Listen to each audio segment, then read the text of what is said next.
Hippolyta, our nuptial hour draws on apace. 4 happy days bringing the new moon, but oh, methinks how slow this old moon wanes. Langers my desires. 4 days steeps quickly into night. 4 nights quickly dream away the time, and then the moon, like a silver bow, new bent in heaven, will behold the night of our solemnities. Go, Philostrate, stir up the Athenian youth to merriment. Happy to be Theseus, our renowned Duke. Oh, thanks, good Aegis. What's the news with thee? For a complaint against my child, my daughter Hermia. Stand forth, Demetrius. My noble lord, this man hath my consent to marry her. Stand forth, Lysander. This man hath bewitched the bosom of my child. Thou hast given her rhymes and interchanged love tokens with my child. Thou hast by moonlight at her window sung with feigning voice verses of feigning love. Thou hast stolen the impression of her fantasy with bracelets of thy hair, conceits, gnats, trifles, nosegays, sweetmeats. And thou hast filched my daughter's heart, turned her obedience, which is due to me, to stubborn harshness. And my gracious Duke, be it so she will not hear before you consent to marry with Demetrius. I beg the ancient privilege of Athens. As she is mine, I may dispose of her, either to this man or to her death according to our law. What say you, Hermia? Demetrius is a worthy gentleman. So is Lysander. In himself he is, but in this kind, and given your father's words, the other must be held the worthier. How would my father looked, but with my eyes. Rather, your eyes with his judgment must look. I do entreat your grace to pardon me. I know not by what power I am made bold, nor how it may concern my modesty in such a presence here to plead my thoughts. But I beseech your grace that I may know the worst that will befall me in this case if I refuse to wed Demetrius. Either to die the death or to abjure forever the society of man. Therefore, fair Hermia, question your desires. Examine your youth. Know well your blood. Earthlier happy is the rose distilled than that which withering on the virgin thorn grows, lives, and dies in single blessedness. So will I grow, so live, so die, my lord, ere I will my virgin patent up unto his lordship, whose unwished yoke my soul consents not to give sovereignty. Take time to pause, and before the new moon, either prepare to die for disobedience, to wed Demetrius, or on Diana's altar to protest for our austerity and single life. Relent, sweet Hermia, and Lysander, yield that crazy title to my certain right. You have a father's love, Demetrius. Let me have Hermia's. Do you marry him? I am, my lord, as well derived as he. Get out of here. As well possessed, my love is more than his. My fortunes, in every way as fairly ranked, if not with vantage, as Demetrius's. But more than all these boasts can be, I am beloved of beauteous Hermia. Why not should I then prosecute my right? And Demetrius, I'll avouch it to his head, wooed Nedar's daughter, Helena, and won her soul. Oh, no, the lady. Christian. And she, sweet lady, dotes, devoutly dotes in idolatry upon this spotted and inconstant man. I must confess that I've heard so much, and with Demetrius have thought to spoke thereof, but being overfull of self-affairs, my mind did lose it. But Demetrius, Aegis, come, you shall go with me. I got some private schooling for you both. As for you, fair Hermia, look you arm yourself to fit your fancies to your father's will, else the law of Athens offers you up, which we by no means may extenuate, to death or to a vow of single life. Come, Hippolyta. What cheer, my love?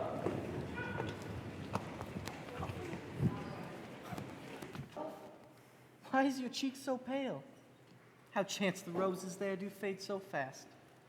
Belike for want of rain? which I could well beseem them from the tempest of my eyes. Well, all that I could ever read, ever hear in tale or history, the course of true love never did run smooth. Then let us teach our trial patience. A good persuasion. Therefore, hear me, Hermia. I have a widowed aunt, a dowager, of great revenue, and she hath no child. From Athens is a house remote 7 leagues, and she respects me as her only son. There, gentle Hermia, may I marry thee. In that place where the sharp Athenian law cannot pursue us. If thou lovest me, steal forth thy father's house, tomorrow night, and in the wood, a league without the town where I did meet thee once with Helena, there I shall stay for thee.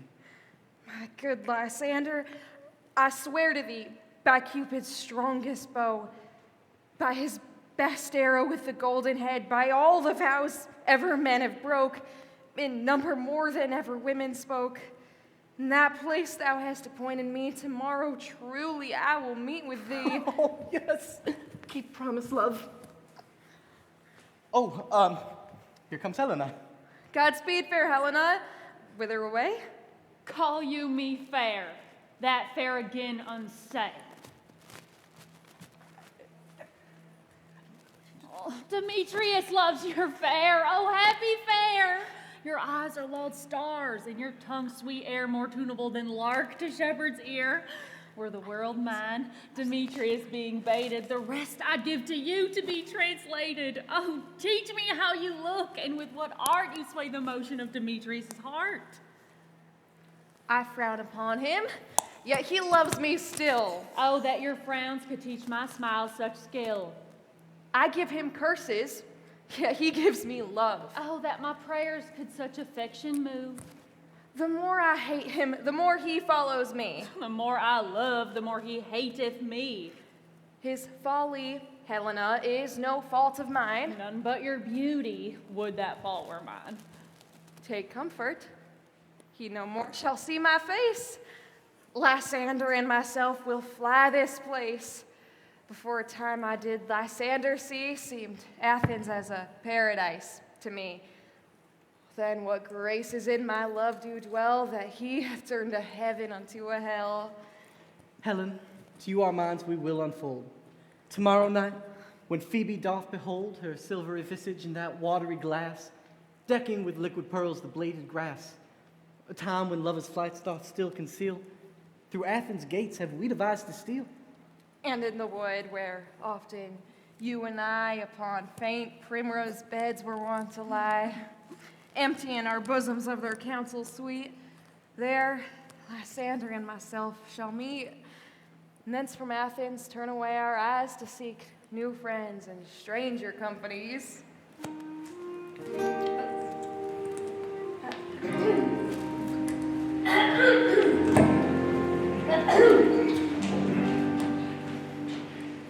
Farewell, sweet playfellow. Pray thou for us, and good luck grant thee that, Demetrius. Keep word, Lysander. We must starve our sight from lover's food till morrow deep midnight. I will, my Hermia. And Helena, adieu.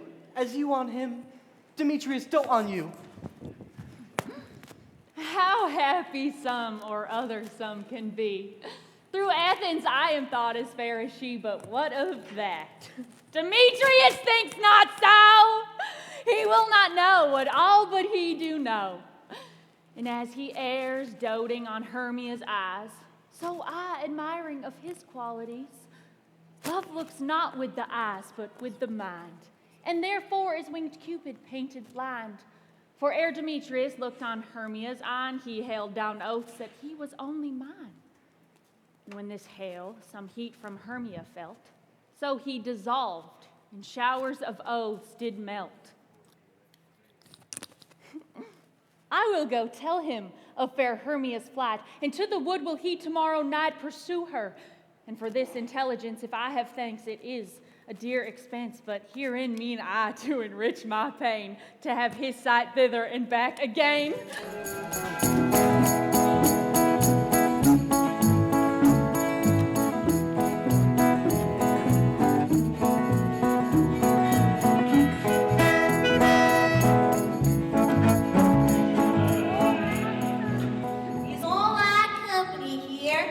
best to call them generally, man by man, according to the script.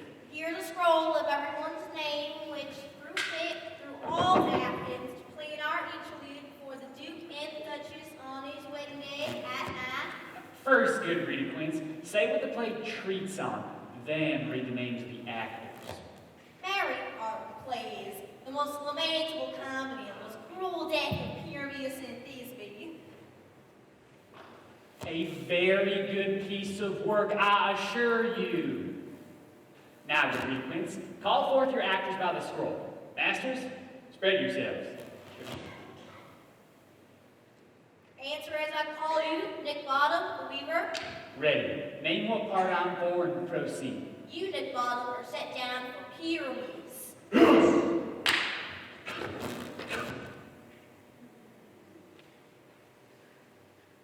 What is Pyramus? A lover or a tyrant? A lover that kills himself most gallant for love. That will ask some tears in the true performance of it. If I do it, let the audience look to their eyes. I will move storms. I will condole in some measure. To the rest. Yet my chief humor is for a tyrant. Now name the rest of the players. Francis Flute, the battle commander. Here, read it, Quince. Flute, you must take this beyond you. What's this beyond or not? It is the lady that Pyramus must love. Night face. Let me not play a woman, for I have a weird company. That is all one. You shall play it in a mask and speak as small as you will. Let me hide my face. I'll play Thisbe too. I'll speak in a monstrous little voice. Thisbe, Thisbe, I'm Pyramus' lover dear. And I feel very related. No! You must play Pyramus and Flute, you Thisbe. Well, proceed. Robin Starveling, Taylor. Here, we pets. You Thisbe's mother. Snout, the tinker. Here, read it, Quince. You Thisbe's father. Myself, Pyramus' father. Snug, the joiner. You the lion's part. And I hope here is a play video. Have you lines already? Pray you bid me. Give it to me, for I'm slow study. You may do an extempore, for it is nothing but roaring. Let me play the line too. I will roar that I will do any man's heart good to hear me. I will roar that I will make the Jew say, let him roar again, let him roar again. And you should do it too terribly.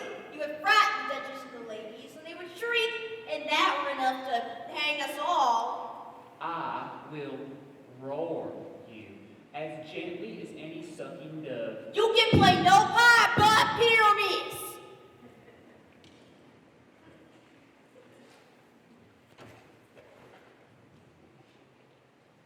For Pyramus is a sweet-faced man, a proper man, as one shall see in a summer's day. Yeah. A most lovely, gentleman-like man. Therefore, you must need play Pyramus.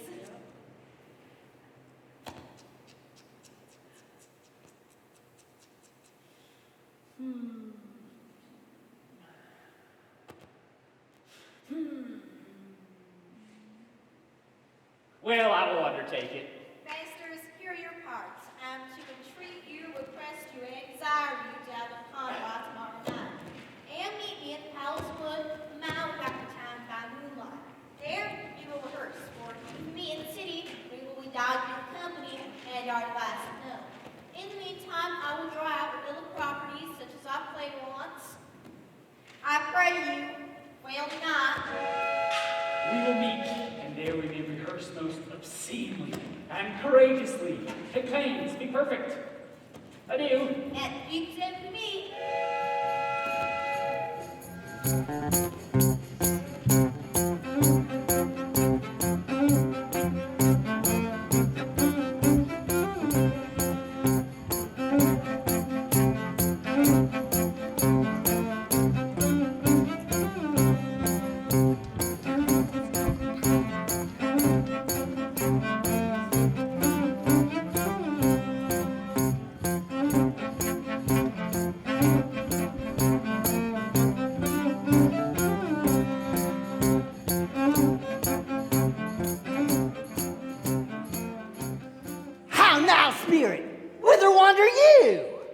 Over hill, over dale, over park, over pale, swifter than a moon sphere, I do wander everywhere.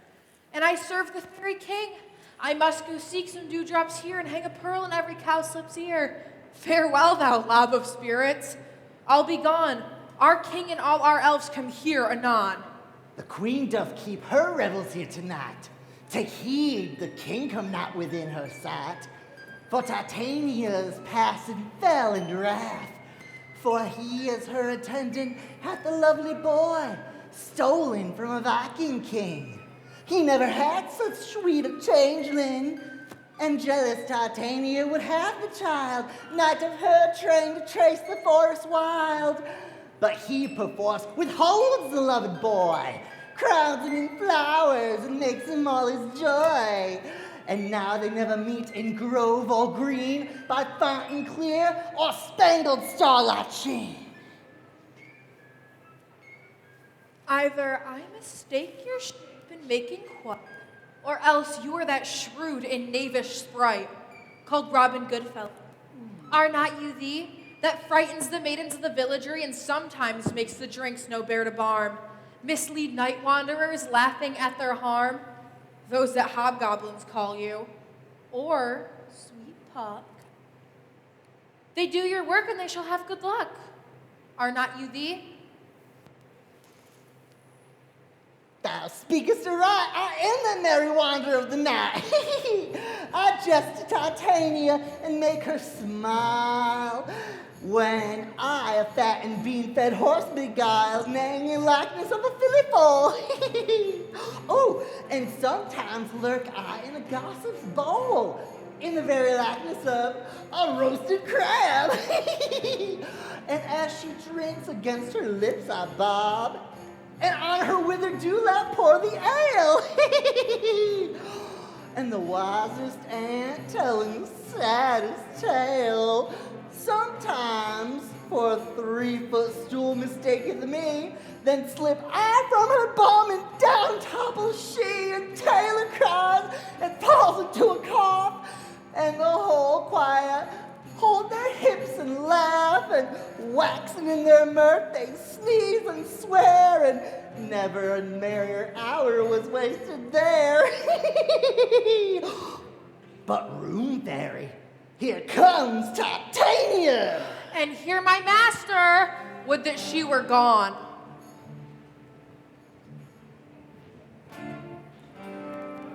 Ill met by moonlight, proud Titania! What, jealous Oberon? Fairy, skip hence, I have forsworn his bed and company. Look, Terry, rash wanton, am not I thy lord? Then I must be thy lady. Why art thou here? But forsooth your bouncing Amazon, your buskined mistress, and your warrior love to Theseus must be wedded. And you have come to give their bed joy and prosperity. How canst thou thus, for shame, Titania, glance upon my credit with Hippolyta, knowing I know your love to Theseus? These are the forgeries of jealousy! And never, since the midsummer spring, met we on hill and dale and forest or mead to dance our ringlets to the whistling wind. But with thy brawls, thou hast disturbed our sport. Therefore the winds, piping to us in vain as in revenge, have sucked up from the sea contagious fogs, which, falling on the lands, have made every pelting river so proud that they have overborne their continents. The human mortals want their winter cheer, yet no night is now with hymn nor carol blessed. And throughout this distemperature, we see the seasons alter, oh yes. The spring, the summer, the chiding autumn, the angry winter, and the mazed world knows not which is which. And the same progeny of evils comes from our debate, from our dissension. We are their parents in origin all. Do you amend it then? It lies in you. Why should Oberon cross his Titania? I do but beg a little changeling boy to be my henchman. Still thy heart, the fairyland buys not this child of me. His mother was a votaress of my order, And she, being immortal of that boy, did die. And for her sake I do rear up her boy, and for her sake I will not part with him.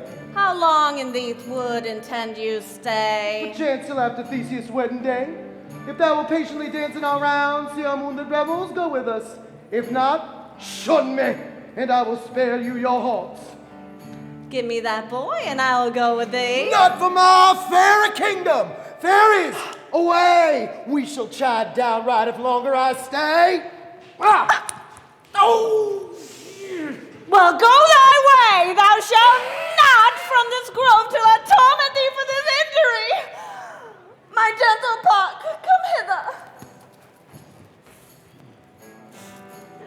Thou rememberest, since once I sat upon a promontory and heard a mermaid on a dolphin's back utter such dulcet and harmonious sounds that the rude sea grew civil at her song. I remember.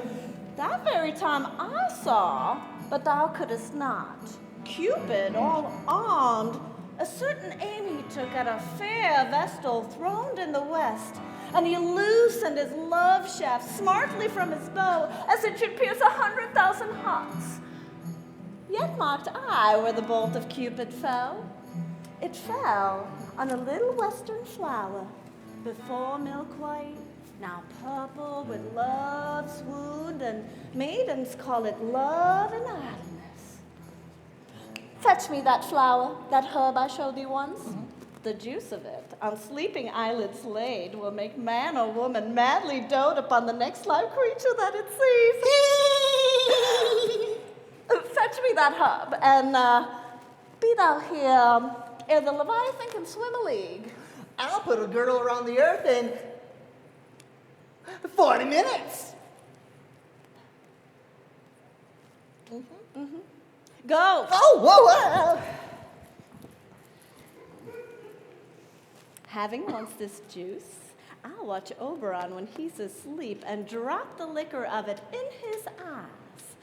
And the next thing he wake and see, be it lion, bear, wolf, or bull, he shall pursue him with the soul of love. And ere I take that charm off his eyes, I'll make him render up his page to me. But who comes here? I am invisible, and I will overhear their conference. I love thee not, therefore pursue me not. Where is Lysander and fair Hermia? The one I'll slay, the other slayeth me. Thou toldst me they were stolen unto this wood, and here am I, and wood within this wood, because I cannot meet my Hermia. Hence, get thee gone, and follow me no more. You draw me, you hard-hearted adamant, but yet you draw not iron, for my heart is as true as steel. Leave you your power to draw, and I shall have no power to follow you. Do I entice you? Do I speak you fair? Or rather, do I not in plainest truth tell you that I do not nor I cannot love you? And even for that do I love you the more. I am your spaniel, and Demetrius, the more you beat me, I will fawn on you. Use me but as your spaniel. Spurn me, strike me, neglect me, lose me, only give me leave, unworthy as I am, to follow you. What worser place can I beg in your love, and yet a place of high respect with me, than to be used as you use your dog? Oh, tempt not too much the hatred of my spirit, for I am sick when I do look on thee. And I am sick when I look not on you. You do impeach your modesty too much. To leave the city and commit yourself into the hands of one that loves you not? To trust the opportunity of night and the ill counsel of a desert place with the rich worth of your virginity. Your virtue is my privilege. Therefore, I think I am not in the night, nor doth this wood lack worlds of company. For you and my respect are all the world, then how can it be said that I'm alone when all the world is here to look on me? I'll run from thee and hide me in the brakes and leave thee to the mercy of wild beasts. The wildest hath not such a heart as you. Run when you will, the story shall be changed. Apollo flies and Daphne holds the chase. The dove pursues the griffin, the mild hind makes speed to catch the tiger. Bootless speed when cowardice pursues and valor flies. I will not stay thy questions, let me go. Or, if thou follow me, do not believe but I shall do thee mischief in the wood. Aye, in the temple, in the town, the field, you do me mischief. Find Demetrius! The wrongs do set a scandal on my sex. We cannot fight for love as men may do. We should be wooed. We're not made to woo. I'll follow thee and make a heaven of a hell to die upon the hand I love so well. Fare thee well, nymph, ere he do leave this grove, thou shalt fly him, and he shall seek thy love. Welcome, wanderer. Hast thou that flower there? Here it is. I pray thee, give it to me. Here you go.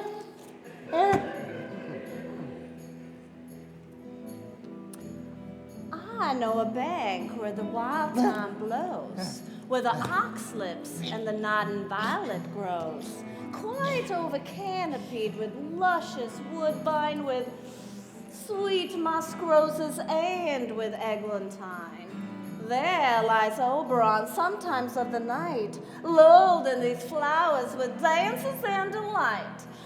And with the juice of this, I streak his eyes and make him full of hateful fantasies. Take thou some of it, and seek through this grove. A sweet Athenian lady is in love with a disdainful youth. Anoint his eyes, but do so when the next thing he espies may be the lady. Thou shalt know the man by the Athenian garments he hath on. And Puck, affected with some care, that he may prove more fond on her than she upon her love. And be thou back ere the first cock crow. Oh, do not fear, my lady, your servant shall do so.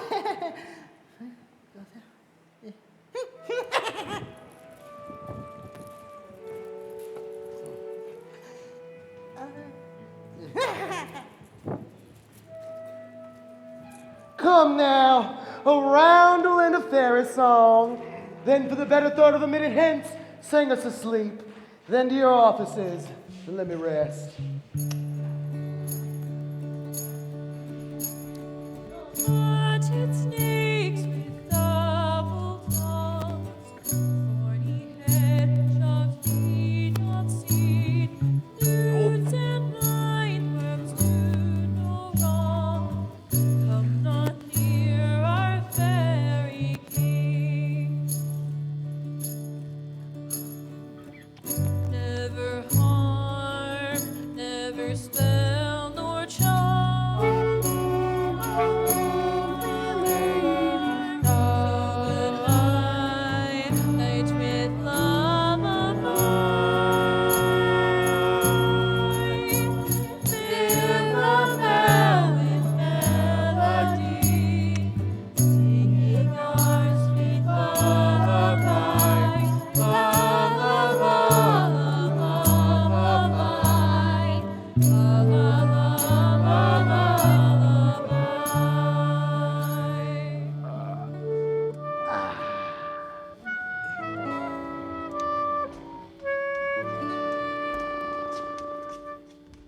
Hence away, now all is well.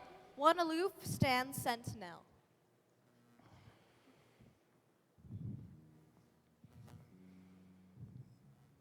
I'll be back for you. I'm gonna get you, you silly fairy.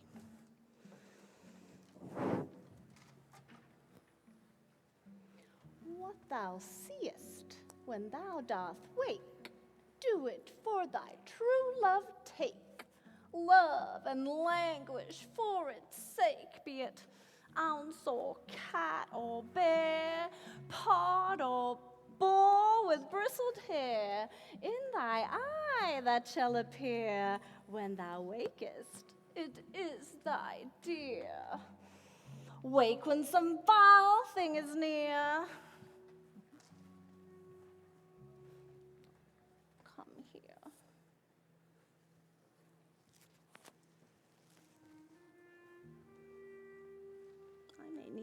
henchmen soon.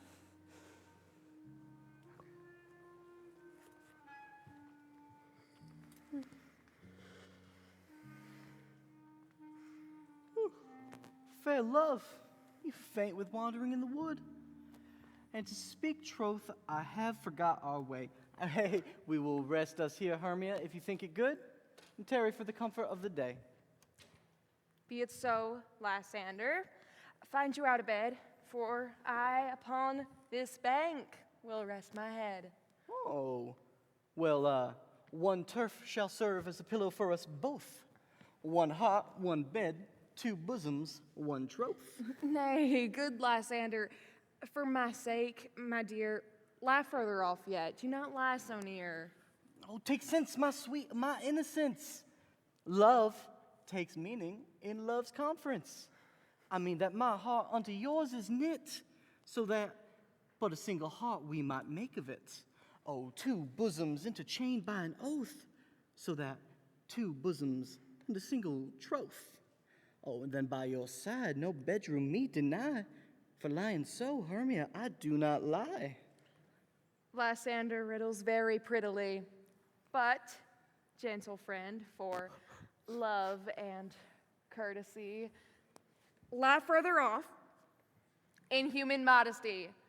Such separation may well be said becomes a virtuous bachelor and a maid. So far be distant, and good night, sweet friend. Thy love ne'er alter till thy sweet life end. Amen, amen. To that fair prayer say I, and end life when I end loyalty. Here is my bed. Sleep give thee all his rest. With half that wish, the wisher's eyes be pressed.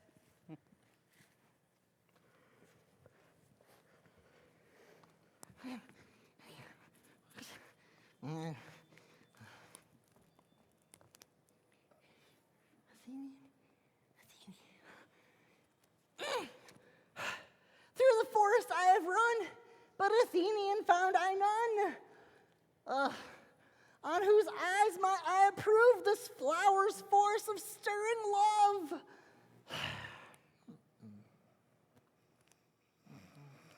Wait in silence, who's here?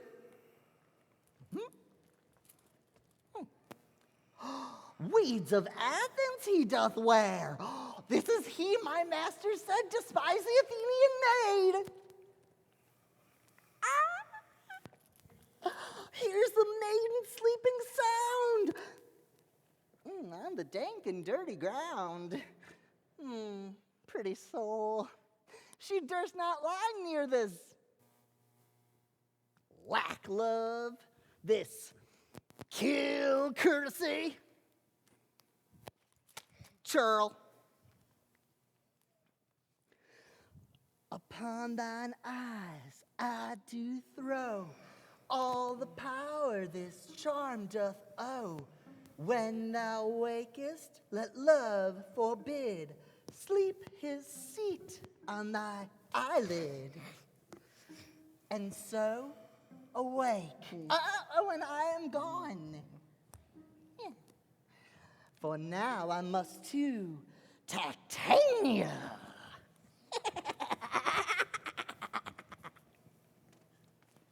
Stay, though thou kill me, sweet Demetrius. Charge thee hence, and do not haunt me thus. Stay on thy peril. I alone will go. Oh! I am out of breath in this fond chase. The more is my prayer, the lesser is my grace. Happy is Hermia, whereso she lies, for she hath blessed and attractive eyes. How came her eyes so bright? Not with salt tears, for my eyes are oftener washed than hers. No, I am as ugly as a bear! For beasts that meet me, run away for fear! But who is here? Lysander, on the ground? Dead or asleep? I see no blood, no wound. Lysander, if you live, good sir, awake! Oh, and run through fire I will for thy sweet sake. Transparent Helena, nature shows art, that through thy bosom makes me see thy heart. Do not say so, Lysander, say not so. What though he love your Hermia, Lord, what though? Yet Hermia still loves you, then be content. Oh, content with Hermia, no, I do repent. Oh, the tedious minutes with her that I have spent. No, not Hermia, but Helena that I love. Who would not exchange a raven for a dove? Oh, the will of man is by his reason swayed, and reason says that you are by far the worthier maid. Wherefore was I to this keen mockery born? When at your hands did I deserve this scorn? Is it not enough? Is it not enough, young man, that I did not, nor I never can deserve a sweet look from Demetrius's eye, but you must flout my insufficiency. Good troth you do me wrong, good sooth you do in such disdainful manner me to woo. But fare you well. Perforce I must confess I thought you lord of more true gentleness. Oh, that a lady of one man refused, must of another therefore be abused. Oh, she sees not Hermia. Hermia, sleep thou there, and never mayst thou come Lysander near. And all my powers address your love and might, to honor Helen, and to be her knight.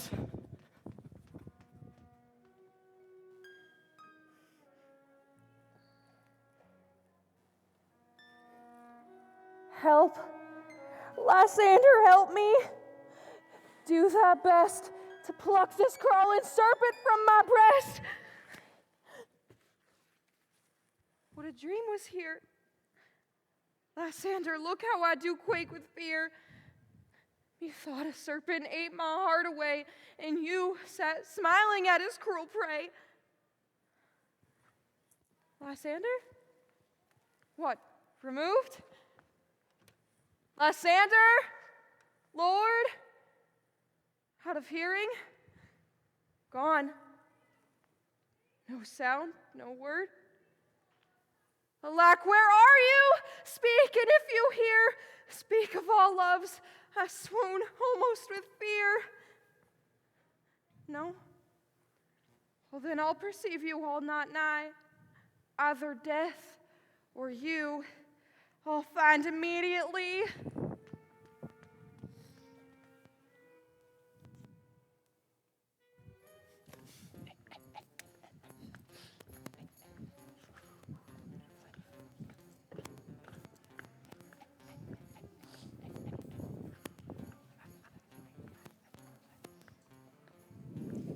Are we all met? Here's a marvelous, convenient place for our rehearsal.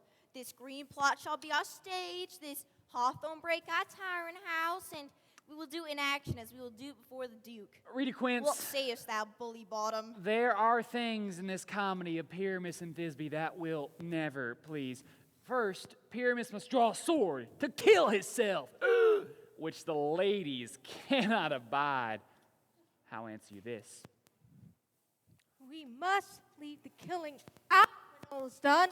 Not a whit. I have a device to make all well. Write me a prologue, and let the prologue seem to say that we will do no harm with our swords, and that Pyramus is not killed indeed, and for the more better assurance, tell them that I, Pyramus, am not Pyramus, but Bottom, the weaver. This will put them out of fear.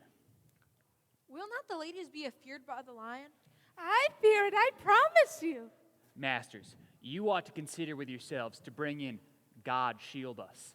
A lion among ladies is a most dreadful thing, for there is not a more fearful wildfowl than your lion living, and we ought to look to it. Therefore, another prologue must tell that he is not a lion.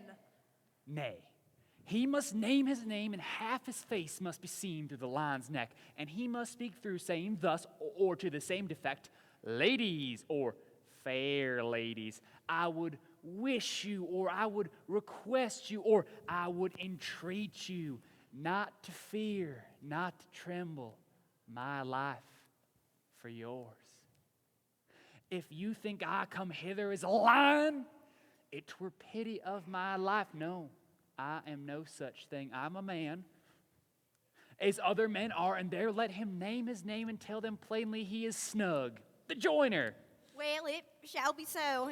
But there are two hard things, that is, to bring moonlight into a chamber, for Pyramus and Thisbe did meet by moonlight. Doth the moon shine the night we play our play? A calendar. Look in the almanac. Find out moonshine.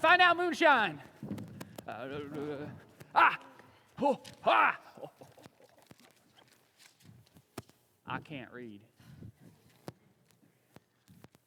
Yes, it doth shine that night.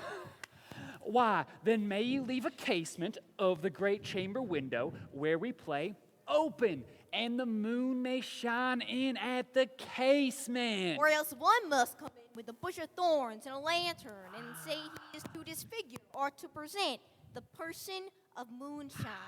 Then there's another thing. We must have a wall in the great chamber, for Pyramus and Thisbe, says the story, did talk through the chink of a wall. You can never bring in a wall.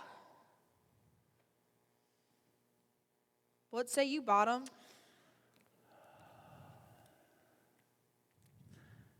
Some man or other must present wall. And let him have some plaster, or some loam, or some rough cast about him to signify wall. And let him hold his fingers thus, and through that cranny shall Pyramus and Thisbe whisper. If that may be, then all is well. Come, sit down, every mother's son, and rehearse your part. Pyramus, you begin. When your speech is spoken, enter into that break, and so everyone according to his cue. We swaggering here, and so near the cradle of the fairy king. What? A play toward? I shall be an auditor, an actor too, perhaps, if I see cause. Speak, Pyramus. Thisbe, stand forth. Thisbe, thy flowers of odious odorous, a savor sweet. So hath thy breath, my dearest Thisbe dear. But hark, a voice. Stay thou but here a while, and by I will to thee appear. A stranger Pyramus than e'er played here. Merry must you, for you must understand, it goes but to see a noise he heard, and is to come back again.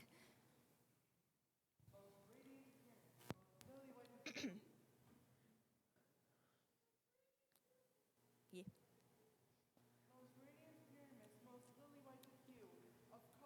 No.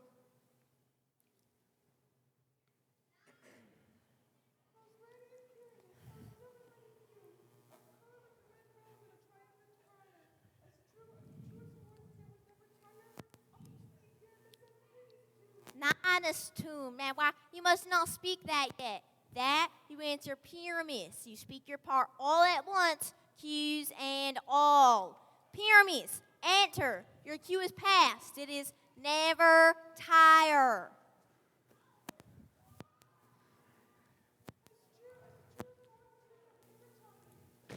If I were fair, Thisbe, I were only thine. Oh, monsters, oh, strange. Pray, masters, fly, masters, help. Why do they run away? This is a knavery of them to make me afeard. Oh, Bottom, thou art changed. What do I see on thee? What do you see? You see an ass head of your own, do you? Bless thee, Bottom, bless thee. Thou art translated. I see their knavery. This is to make an ass of me. To fright me if they could. But I will not stir from this place, do what they can. I will walk up and down, and I will sing, that they shall hear I am not afraid. The The ostlecock so black a hue with orange and tawny bill. The throstle with his note so true, the wren and little quill. What angel wakes me from my flowery bed? The finch, the sparrow, and the lark with plain song cuckoo gray, whose note full many man doth mark and dares not answer nay. I pray thee, gentle mortal, sang again. Mine ear is much enamored to thy note, so too is mine eye enthralled by thy shape. And thy fair virtue's force perforce doth move me on the first view to say no, to swear. I love thee. Oh. Methinks, sir, you should have little reason for that. And to tell the truth, reason and love keep little company together nowadays. The more the pity that some honest neighbors will not make them friends. Nay, I can gleek upon occasion. Oh, thou art as wise as thou art beautiful. Not so neither. But if I had wit enough to get out of this wood, I had enough to serve mine own turn. From this wood desire not to go. Thou shalt stay here, whether thou wilt or no. For I'm a spirit of no common rate. The summer still doth tend upon my estate. And I do love thee. Therefore, go with me, and I will give thee fairies to dote on thee, and they shall fetch thee jewels from the deep, while thou on pressed flowers dost sleep. And I will purge your mortal grossness so that like an airy spirit thou wilt go.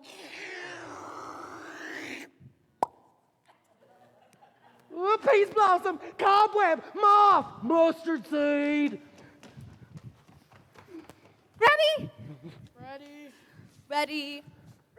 Where shall we go? Be kind and courteous to this gentle man. Hop in his walks and gamble in his eyes. Oh, feed him on apricots and dewberries, on purple grapes, green figs and mulberries. Oh, the honey bags, steal from the humble bees to have my love to bed and to arise. Oh, yes. And pluck the wings from painted butterflies to fan the moonbeams from his eyes. We'll tend to him, elves, do him courtesies. Hail, mortal. Hell. Hail. I cry your worship's mercy heartily, I beseech your worship's name.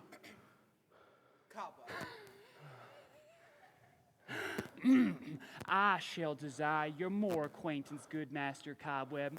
If I cut my finger, I will make bold with you. Your name? Peace blossom. I pray you, commend me to Mistress Squash, your mother, and to Master Peascod, your father.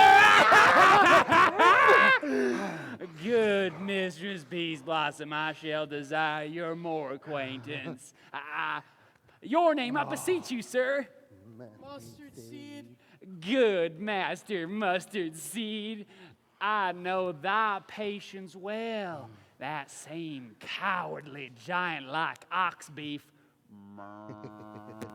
hath devoured many a gentleman from your house. I promise you, your kindred had made my eyes water ere now. I would have laughed too. Baby boy, not for you. Mustard, it's spicy, you see. Good Master Mustard Seed, I shall desire your more acquaintance. Come now, wait on him, lead him to my bower. The moon methinks looks on with a watery eye, and when she weeps, weeps every little flower, lamenting some enforced chastity.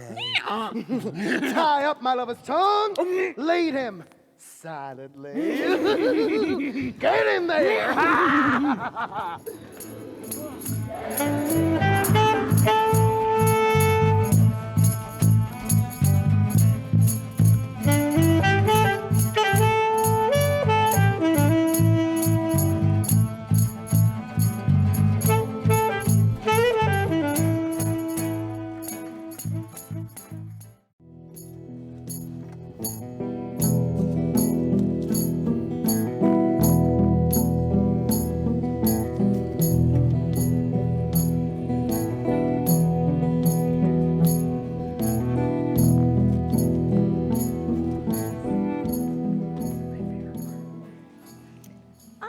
wonder if Oberon be awakened, and what it was that next came in his eyes that he must dote on in extremity.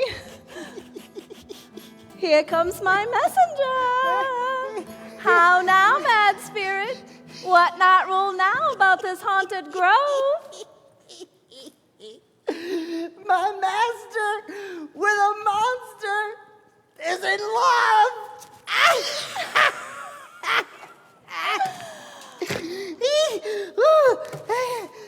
Tell me about it.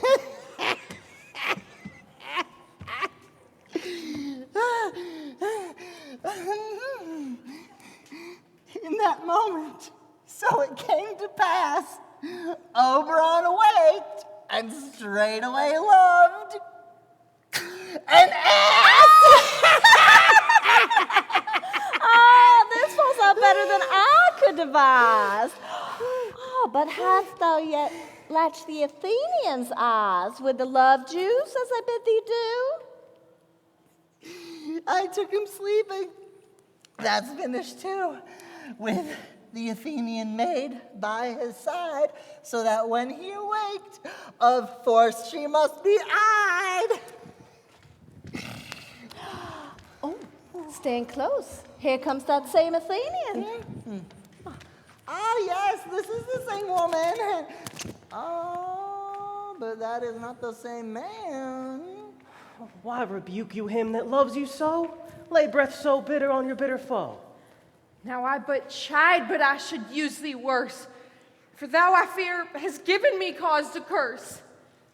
If thou hast slain Lysander in his sleep, be an oar, shoes in blood, plunge in the deep and kill me too. Cannot be, but thou hast murdered him. So should a murderer look, so dead, so grim. So should the murdered look, and so should I, pierced through the heart with your stern cruelty, yet you, the murderer, look as bright, as clear as yonder Venus in her glimmering sphere. What's this to my Lysander? Where is he? Good Demetrius, wilt thou give him me? I'd rather give his carcass to my hounds. Out! Dog! Out! Cur! Thou drivest me past the bounds of maiden's patience. Hast thou slain him, then henceforth never be numbered among men. Once, tell true even for my sake. Dost thou have looked upon him being awake, and hast thou killed him sleeping? You spend your passion on a misprized mood. I'm not guilty of Lysander's blood, nor is he dead, for aught that I can tell. I pray thee, tell me then that he is well. And if I could, what should I get there for? Privilege never to see me more. From thy hated presence part I so. See me no more, whether he be dead or no. There is no following her in this fierce vein. Here, therefore, for a while, I will remain. What hast thou done? Thou hast mistaken quite, and laid the love juice on some true love sight.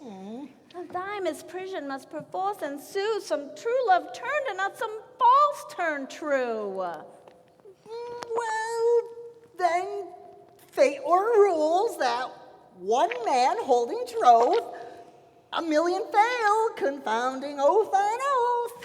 About the woods, go swifter than the wind, and Helena of Athens look thou find. Oh, fancy sick is she, and pale of cheer. By some illusion, see thou bring her here. I'll charm his eyes against she do appear. I go. Look how I go, swifter than the arrow from the Tartar's bow.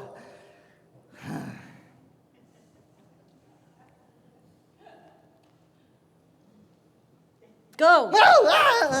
Tartar's bow. Gonna need a new one. Flower of this purple dye, hit by Cupid's archery, when his love he doth despise, let her shine as gloriously as the Venus of the sky. And when thou wakest, if she be by, beg of her for remedy. Captain of our fairy band, Helena. Helena. Helena. It's here at hand. With the youth mistook by me, shall we their fond pageant see? Lord, what fools these mortals be. They sure are. But let's stand aside. The noise they make will cause Demetrius to awake. Why should you think that I should woo and scorn? Scorn and derision never come in tears. Look! When I vow, I weep, and vows so born in their nativity, all truth appears. How can these things in me seem scorn to you? Bearing this badge of faith to prove them true. You do advance your cunning more and more. When truth kills truth, oh devilish holy fray! These vows are Hermia's. Will you give her o'er? Weigh oath with oath, and you will nothing weigh. Your vows to her and me put in two scales will even weigh, and both as light as tails. Oh, I had no judgment when to her I swore. Nor none in my mind. Now you give her o'er. Well, Demetrius loves Hermia, and he loves not you. Oh, Helena, goddess, nymph, perfect, divine, to what my love shall I compare thine eyne? Crystal is muddy, oh how ripe in show thy lips, those kissing cherries tempting grow. When thou holdst up thy hand, oh let me kiss this princess of pure white, this seal of bliss. Oh, spite. Oh, hell. Put a sock in it! I see you all are bent to set against me for your merriment. If you were civil and knew your courtesy, you would not do me thus much injury. Can you not hate me as I know you do, but you must join in souls to mock me too? If you were men as men you are in show, you would not use a gentle lady so. To vow and swear and super praise my parts when I know you both hate me with your hearts. You both are rivals and love Hermia, and now both rivals to mock Helena.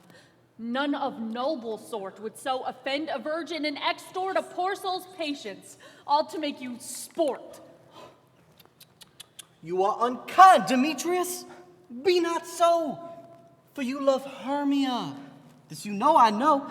And look here, with all goodwill, with all my heart, in love of Hermia, I offer you up my parts. And yours of Helena to me bequeath, whom I do love and will love until my death. Never did mockers waste more idle breath. Lysander, keep thou Hermia. I will none. If I e'er loved her, all that love is gone. My heart to her, but as guest-wise sojourned, and now to Helen, it is home returned, there to remain. Oh, Helen, it is not so. Disparage not the faith thou dost not know, lest to thy peril thou will buy it dear. Look, where thy love comes, yonder is thy dear. Thou art not by mine eye, Lysander, found. Mine ear, I think it brought me to thy sound. But why unkindly didst thou leave me so? Well, why should he stay whom love doth press to go? What love could press Lysander from my side? Lysander's love that would not let him bide.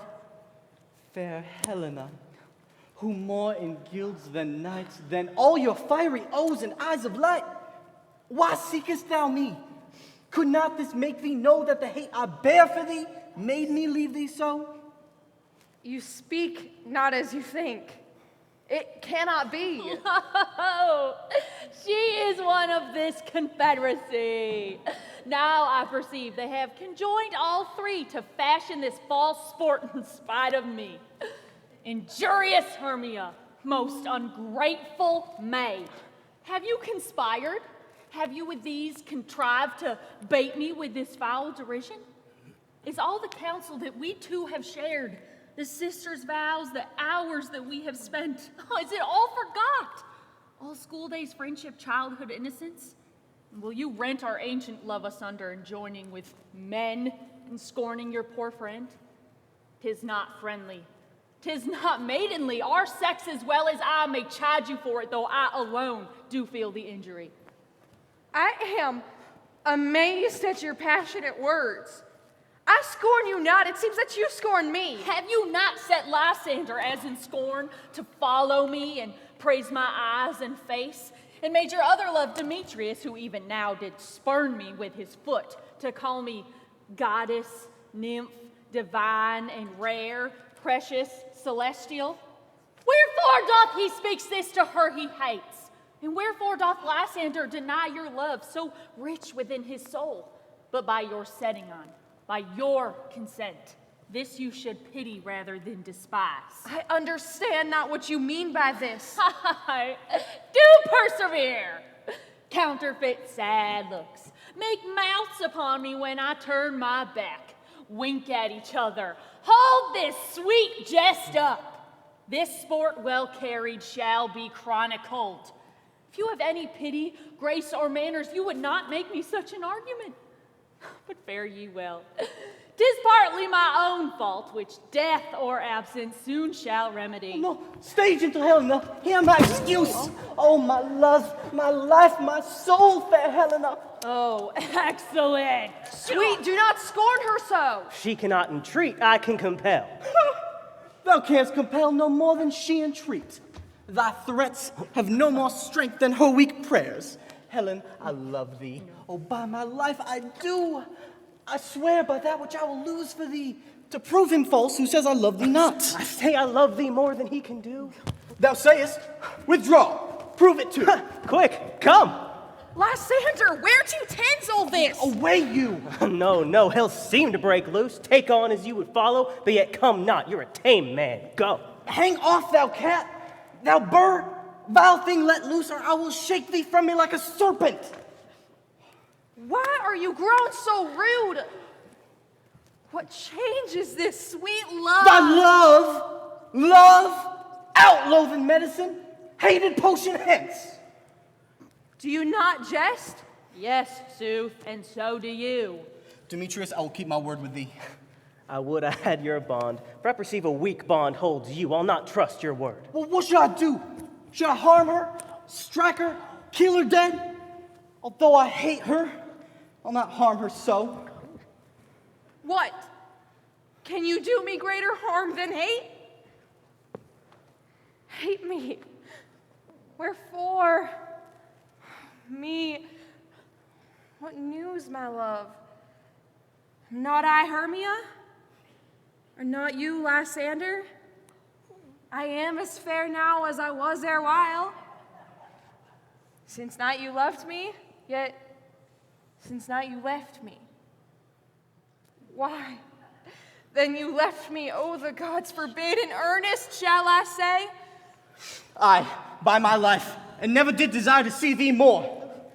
Therefore, be out of hope, of question, of doubt.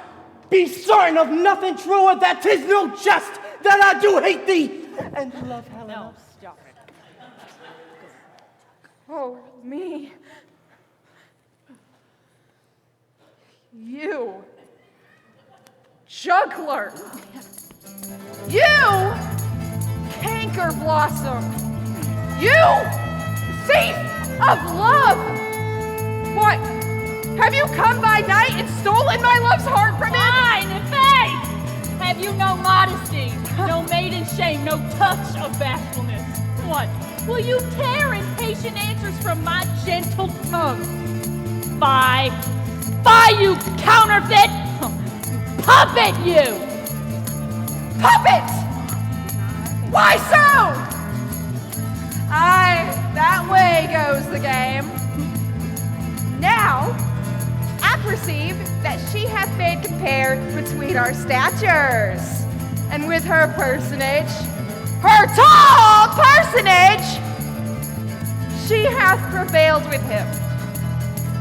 And are you grown so high in his esteem because I am so dwarfish and so low? How low am I, thou painted maypole? Speak! How low am I? I am not yet so low, but that my nails can reach unto thine eyes! I pray you, though you mock me, gentlemen, let her not hurt me. I was never cursed, let her not strike me. You may perhaps think because she is something lower than myself, that I can match her. Lower! Hark again! Good Hermia, do not be so bitter with me. I evermore did love you, Hermia. Did ever keep your counsels, never wronged you. save that in love unto Demetrius. I told him of your stealth unto this wood, and he followed you, and for love I followed him. But he has chid me hence, and threatened me to spurn me, to strike me, nay, to kill me too. Oh, and now you will let me quiet go. To Athens will I bear my folly back and follow you no further. Let me go. You know how simple and how fond I am. Get you gone! Who is it that hinders you? A foolish heart that I leave here behind. What? With Lysander? With Demetrius! Fear not, she shall not harm thee, Helena. No, sir, she shall not, though you take her part. Oh, when she is angry, she is keen and shrewd. She was a vixen when she went to school, and though she be but little, she is fierce. Little again! Nothing but low and little! Why will you suffer her to follow me? Thus let me come to her! Oh, get you gone, you dwarf! You minimus of hindering not grass made! You bee! You acorn! You are too officious in her behalf that scorns your services. Let her alone. Speak not of Helena, take not her part, for if thou dost intend ever so little show of love to her, thou shalt abide it. When thou shalt not, so follow, if thou darest, to try who's right, thine or mine is most in Helena. Follow. Nay, I'll go with thee, cheek by jowl.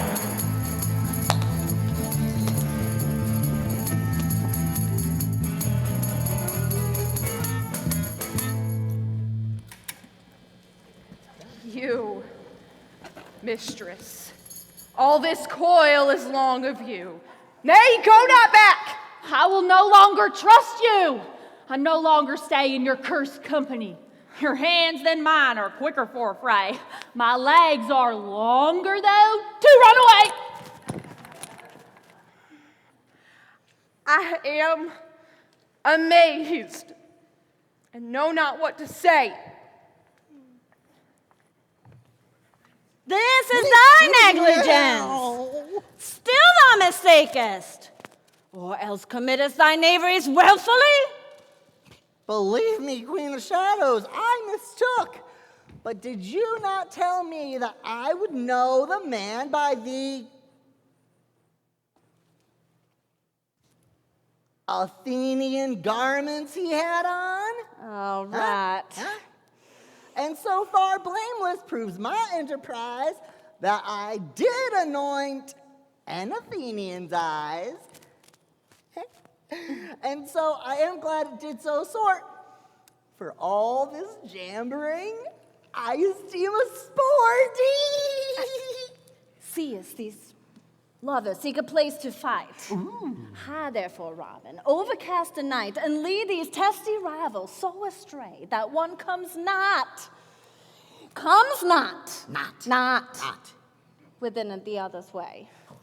Lead them thus till o'er their breath doth counterfeiting sleep, and next to awaking, all this derision shall seem a dream and a fruitless vision. Whilst I in this affair thee employ, I to my king, I'll his charmed eye release from monster's view, and all shall be peace. Haste, make no delay. We may effect this business yet ere day. And don't puck it up.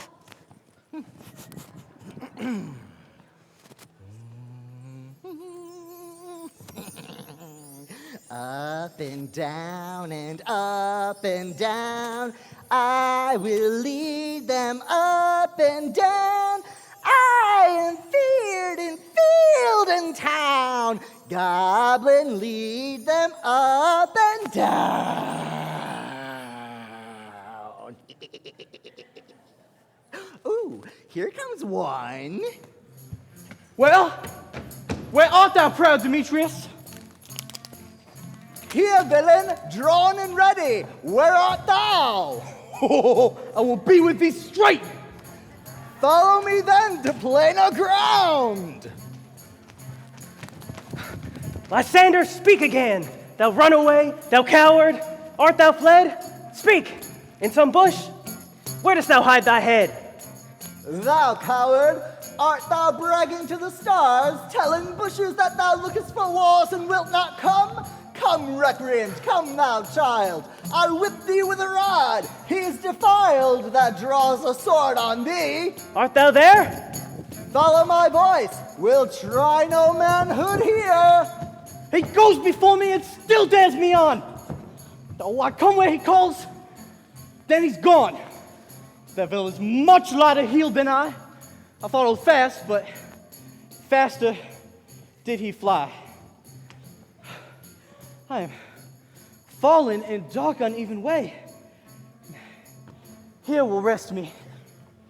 Oh, come, thou gentle day. For but once thou show me thou great light, I will find Demetrius and revenge this spite.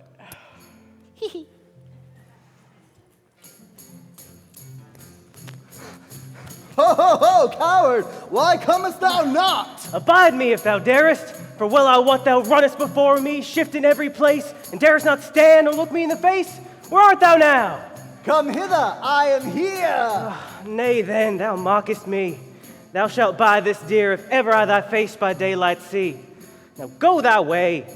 Faintness constraineth me to measure out my length on this cold bed. By day's approach, look to be visited.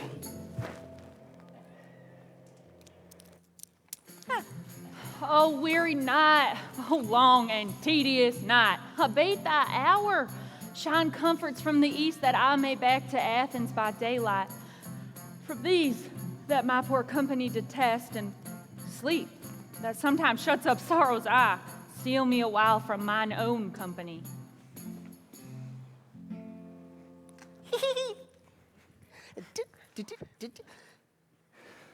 Huh? Yet but three? Come one more. Two of both kinds make up four. Ah, here she comes, cursed and sad. Cupid is a knavish lad, thus to make poor females mad. Ever so weary, never so in woe, dabbled with dew and torn with the briars, I can no further crawl, no further go. My legs can keep no pace with my desires. Here I will rest me to the break of day. Heaven shield Lysander if they mean a fray.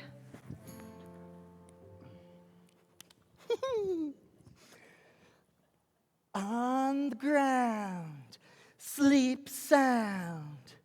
When thou wakest, thou shalt takest true delight in the sight of thy former lover's eyes.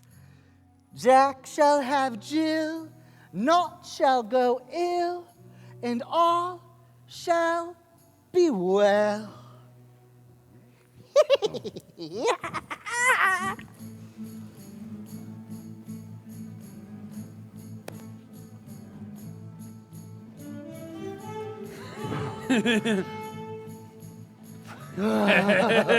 Come, sit thee down upon my flowery bed, while I thy amiable cheeks do coy, and stick musk roses in thy sleek, smooth head, and kiss thy fair, large ears. Oh, my gentle joy. Where's Peace Blossom? Come on now. Ready? Scratch my head, Peace Blossom. Oh. Where's Monsieur Cobweb? Ready? Monsieur Cobweb, good monsieur, get you your weapons in your hand and kill me a red-hipped humblebee on top of a thistle. And good monsieur, bring me the honey bag. And do not fret yourself too much in the action, monsieur. Oh, and good monsieur, have a care the honey bag break not. I would be loath to see you overflown with a honey bag, senor. Where's Monsieur Mustard Seed? Why do you always want to see him? Ready? Give me your knee, Monsieur Mustard Seed. I pray you leave your courtesy. What's your will? Nothing but to help Peas Blossom to scratch. You don't want me to. Get in there. Why is this so wet? Don't ask questions, boy. Just do it. Oh, I must to the barbers, monsieur, for methinks I'm marvelous hairy about the face, and I'm such a tender ass. If my hair do but tickle me, I must scratch. What? Wilt thou hear some music, my sweet love? I have a reasonable good ear in music. Let's have the tongs and the bones. Tongs and the bones, sing a song. We sing a song, oh yeah. Oh, say, oh, sweet love, what thou desirest to eat. Truly, a peck of provender. I could munch your good dry oats. Oh. Methinks I have a great desire to a bottle of hay. Good hay, sweet hay hath no fellow. And I've a venturous fairy that will seek the squirrel's hoard and fetch thee new nuts. I would rather have a handful or two of dried peas. Oh. But I pray you, let none of your people stir me. I have an exposition of sleep. Well upon then, me. sleep thou, and I shall wind thee in my arms. Fairies, begone, and be always away. Alley-oop. Oh, so doth the woodbine, the sweet honeysuckle, gently entwist. So the ivy enrings the barky fingers of the elm. Oh, how I love thee. How I dote on thee.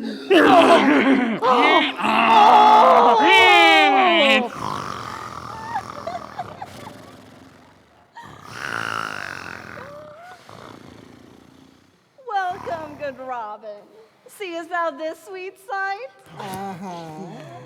Oh, his dotage now I do begin to pity. And now I have the boy, I will undo this hateful imperfection of his eyes. My gentle Puck, take this transformed scalp off this Athenian swain, that he, awaken when the others do, may all to Athens back again repair and think no more of this not accident, but a fierce vexation of a dream. But first, I will release the fairy king. Do as what once want to be, see as thou as once to see. Now, Oberon, wake you, my sweet king.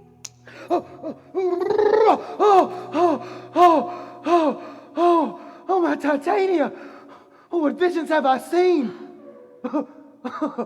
Methought I was enamored of an ass. There lies your love.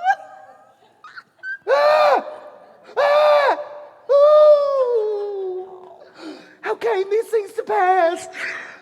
Oh, how mine eyes abhor his visage now. Silence a while. Oh, gentle Puck, take off this head. Oberon, music call and strike more dead than common sleep to all these five the sense. There's music, music such as charm as sleep. And now, when thou wakest with thine own fool's eyes, peep!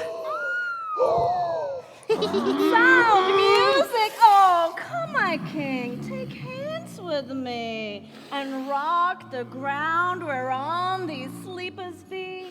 Now thou and I are new in amity, and will tomorrow midnight solemnly dance in King Theseus' house triumphantly, and bless it all to fair prosperity. There shall the pairs of faithful lovers be, wedded with Theseus, all in jollity.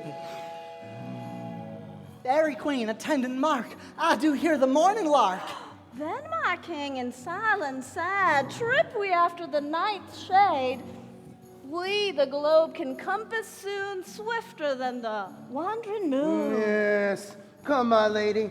And in our flight, tell me how it came this night that I sleeping here was found with these mortals on the ground. It is quite a story. I'm sure it is, you bitch. Oh, churl.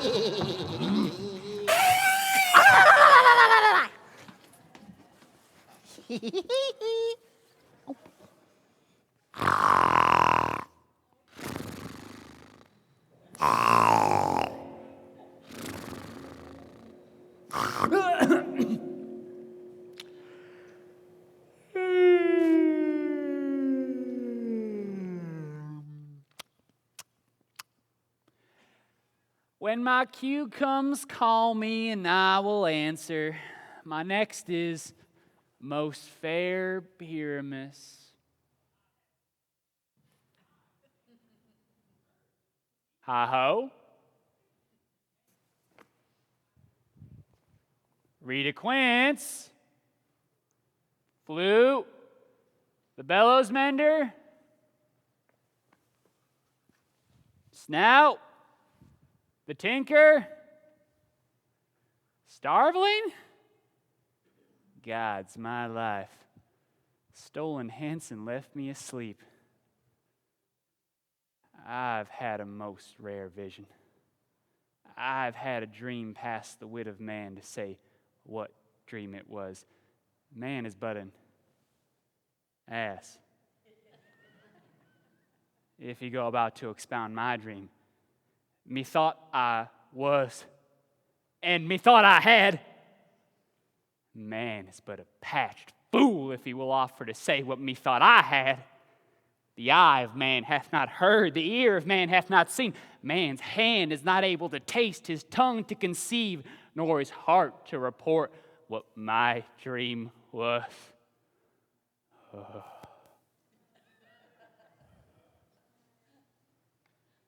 I shall have Rita Quince write a ballad of this dream, and it shall be called Bottom's Dream, because it hath no bottom.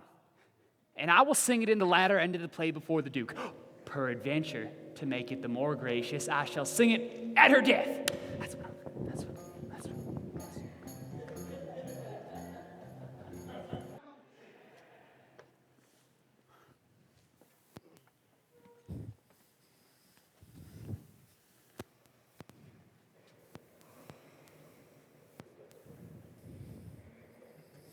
My lord, this my daughter here asleep, and that Lysander, and this Demetrius is, and this Helena, old Nidar's Helena. I wonder of their being here together. No doubt they arose early to observe the rite of May. Oh, but speak, Aegis, is this not the day when Hermia ought give her answer of choice? It is, my lord. Go, bid the huntsmen wake them with their horns. Good morrow, friends.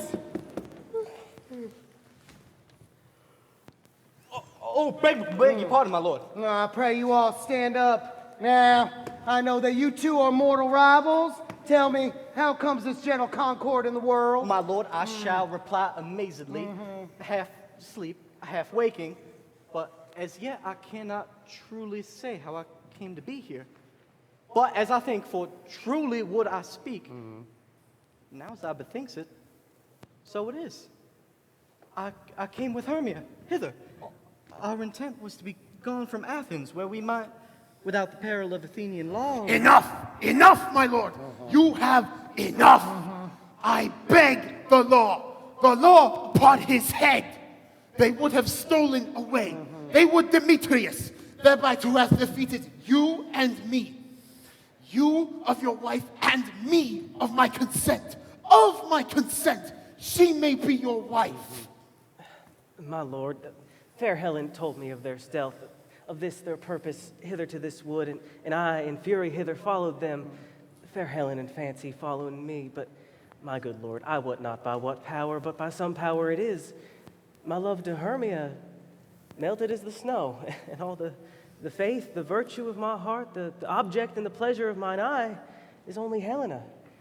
To her, my lord, was I betrothed ere I saw Hermia, but like in sickness did I loathe this food, but as in health, come to my natural taste, now I do wish it, love it, long for it, and will forevermore be true to it.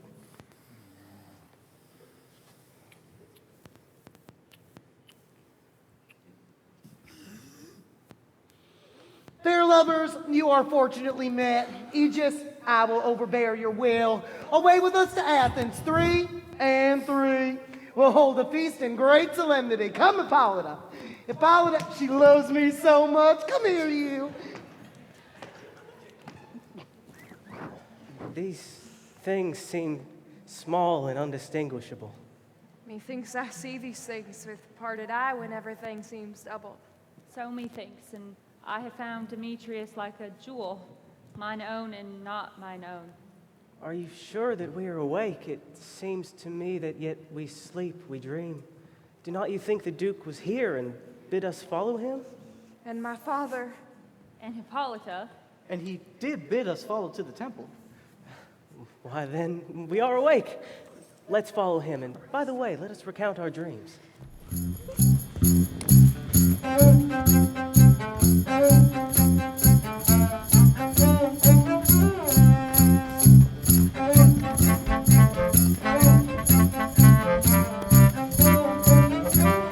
Have you sent to Bottom's house? Is he come home yet? He has not been heard of. No doubt he's been transported. If he come not, then the play is marred, it go not forward, doth it? It is not possible. There's not one man in all Athens able to discharge Pyramus, but he. No. He has simply the best wit of any handicraft man in Athens. And the best person, too. And he is a very paramour for a sweet voice. You must say paragon. A paramour is, God bless us, a thing of naught. Masters, the Duke is coming from the temple, and there'll be 1 or 2 more lords and ladies more married. If our sport had gone forward, we had been all made men. Oh, sweet bully bottom. Where are these lads? Where are these hearts? Oh, Bottom, almost courageous day, almost happy hour. Masters, I am to discourse wonders. But ask me not what, for if I tell you I am no true Athenian, I will tell you everything right as it fell out. Let us hear, sweet Bottom. Not a word of me. All I will say is that the Duke hath dined. Get your apparel together. Good strings to your beards, new ribbons to your pumps. Meet presently at the palace. Every man look over his part, for the short and the long is, our play is preferred! Yes! And most dear actors, eat no onions, nor garlic, for we are to utter sweet breath, and I do not doubt but to hear them say it is a sweet comedy. Well, and no more words. So, Go away!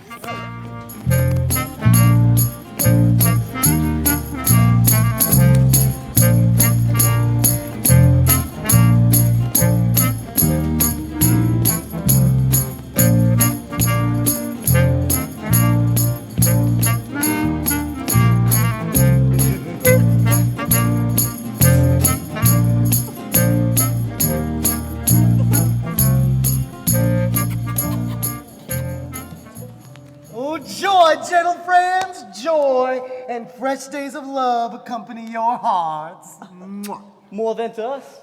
Wait in your royal walks, your boards, your, bed. Now come, what masks, what dances shall we have to waste away this long age of 3 hours? Ooh, what revels are in hand? Where's our usual manager of mirth? Call Philostrate. Philostrate! Here, mighty Theseus. Don't do that. Now, what abridgment have you for this evening? There are brief how many sports are ride. Make choice of which your highness will see first. The battle with the centaurs to be sung by an Athenian eunuch to the harp. No, well, none of that. The riot of the tipsy bacchanals tearing the Thracian singer in their rage. Now, that is an old device and was read when I from Thebes came last. A conqueror, huh, babe? The thrice three muses mourning for the death of learning, late deceased in beggary. No, that is a satire, keen and critical, not sorting with a nuptial ceremony. What else you got? Come on. No. Oh, she's naked in that one. No. No. A tedious, brief scene of young Pyramus and his love Thisbe. Very tragical mirth. You won't like that one. Oh. Merry and tragical, tedious and brief. That is hot ice and wondrous strange snow. Huh. Well, how shall we find the concord of this discord?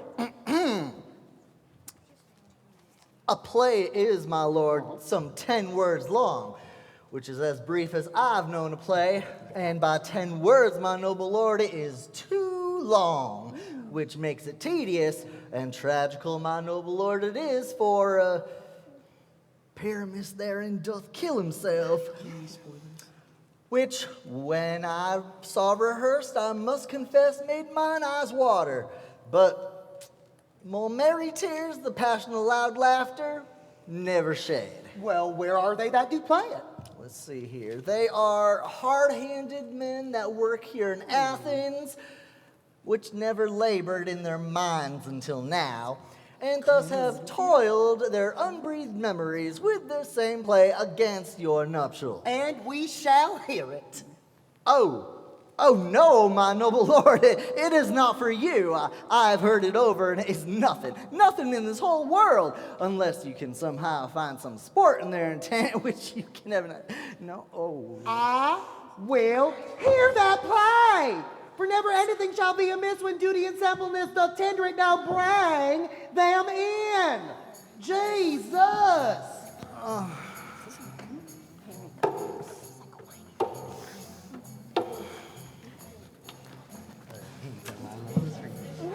If it please your grace, the prologue is addressed. Well, let them approach. If we offend, it is with our goodwill, that you should think we come not to offend, but with goodwill to show our simple skill. That is the true beginning of our end. Consider then we come by in despite, we do not come as minded to contest you. Our true intent is all for your delight. We are not here that you should hear repent you. The actors are at hand, and by their show you shall know all you will lack to know. She hath read a prologue like a rough colt. She knows not to stop. Indeed, she has played on her prologue like a child on a recorder, a sound, but not in government. In this same interlude, it doth befall that I, once knight by name, present a wall. What is that? But it's a box. What is it? Oh, it's a wall. I get it. Oh, it's clever. And such a wall, as I would have you think, would have in it a crannied hole or chink, through which the lovers, Pyramus and Thisbe, did whisper often very secretly. This loam, this rough cast, this stone doth show that I am that same Wall. It says wall on it. Right there. Wall. wall. That I'm that same wall. The truth is so, and this the cranny is right and sinister, through which the fearful lovers were to whisper. It is the wittiest partition I ever heard discourse, my lord. Oh, Pyramus approaches the wall. Hush. Oh, grim look night. Oh, night with hue so black. Oh, night whichever art when day is not. Oh, night. Oh, night. Alack, alack, alack. Oh, he's handsome. I fear my Thisbe's promises forgot. And thou, O wall, O sweet, O lovely wall, that standest between her father's ground and mine. Thou wall, O sweet and lovely wall, show me thy chink to blink through with mine eye. Thanks, courteous wall. Blank, blank. But what see I? No Thisbe do I see, O wicked wall through whom I see no bliss. Stop it. Cursed be thy stones for thus deceiving me.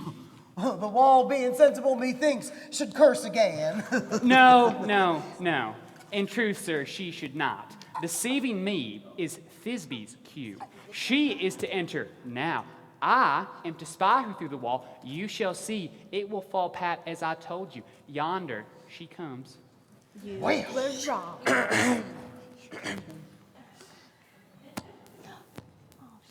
O wall, hast thou often heard my moans for parting my fair Pyramus and me? My cherry red lips have often kissed thy stones of lime inheritance up at thee.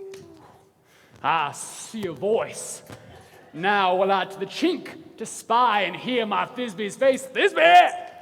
My love, thou art my love, I think. Think what thou wilt, I am thy lover's grace, and likely Amanda am I trusty still. And I, like Helen, to the fates me kill. Oh, kiss me through the hole of this vile wall! Choose a man. Oh, Thisbe. I ain't nothing but a Thisbe. I kissed the wall's hole. Oh, that's gross. And not your lips at all. Wilt thou at Ninny's tomb meet me straight away? Nana's tomb. Tide life, tide death, I come without delay.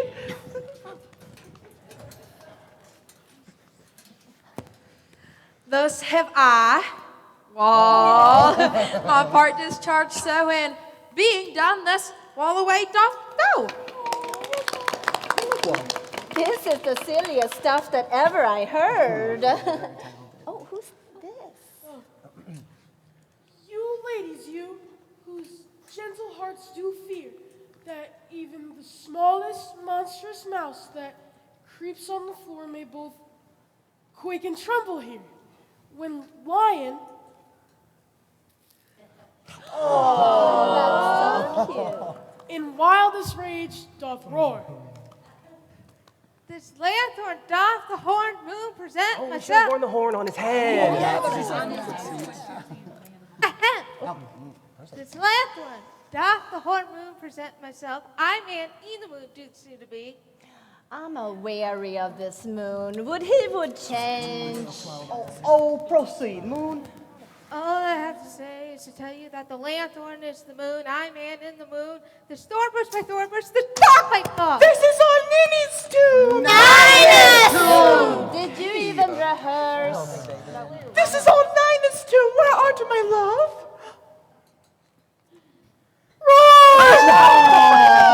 Oh, well roared, lion. Well wrong, Thisbe. Well shown, moon? Sweet moon, I thank thee for thy sunny beams. I thank thee now for shining oh so bright. For by thy gracious golden glittering gleams, I trust to take of truest Thisbe sight. But stay! Oh spite! But mark, poor knight! What dreadful dole is here? Eyes, do you see? How can it be?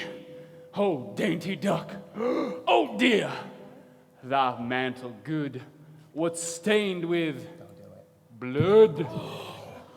Approach ye, fairest fell. Oh, fates, come, cut thread and thrum, quail, crush, conclude, and quell. Beshrew my heart, but I pity the man. Yes, I do. Oh, wherefore nature didst thou lion's frame? For lion vile hath here deflowered my dear, which is, no, which was the fairest dame that lived, that liked, that laughed, that looked with cheer. Come, tears, confound, out sword, and wound the pap of Pyramus. Aye, that left pap, where the heart doth hop. Thus die I. Thus!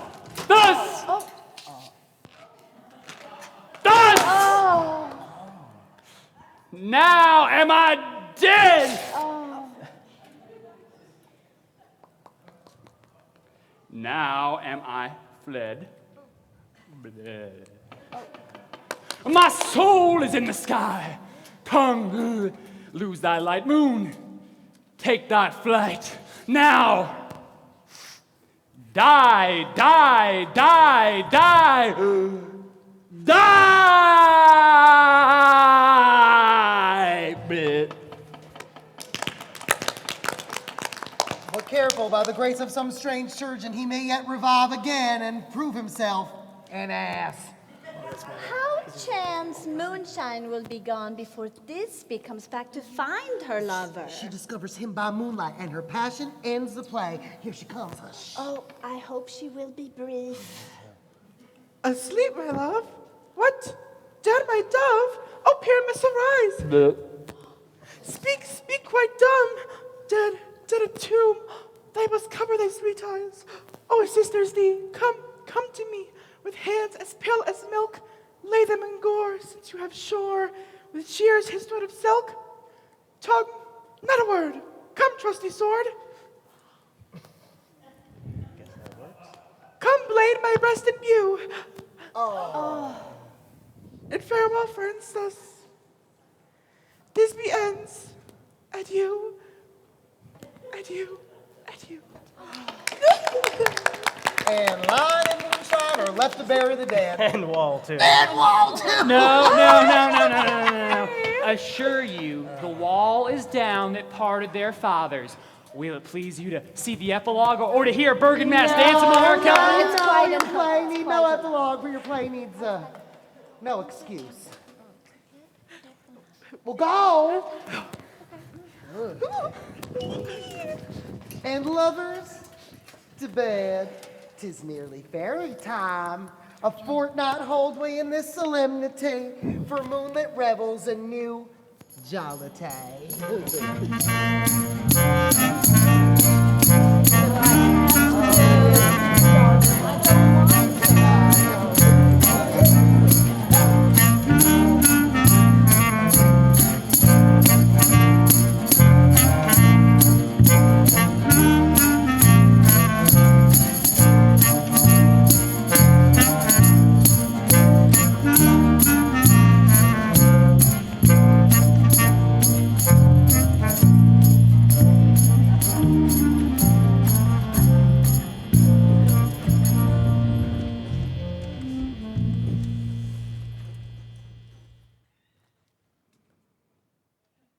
Now it is that time of night when graves all gaping wide.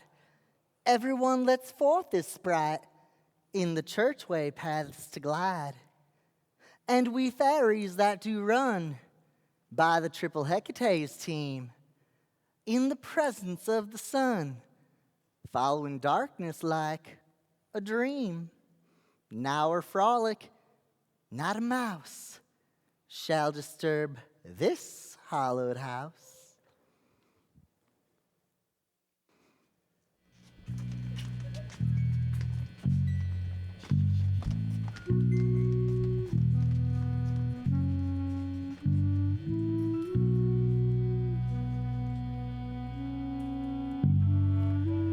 If we shadows have offended, think but this, and all is mended, that you have but slumbered here, while these visions did appear. And this weak and idle theme, no more yielding, but a dream. Gentles, do not reprehend. If you pardon, we will mend. And as I am an honest puck, if we have unearned luck, not escape the serpent's tongue, we shall make amends ere long. Else the puck a liar call. And so good night unto you all. Give me your hands if we be friends, and Robin shall restore amends.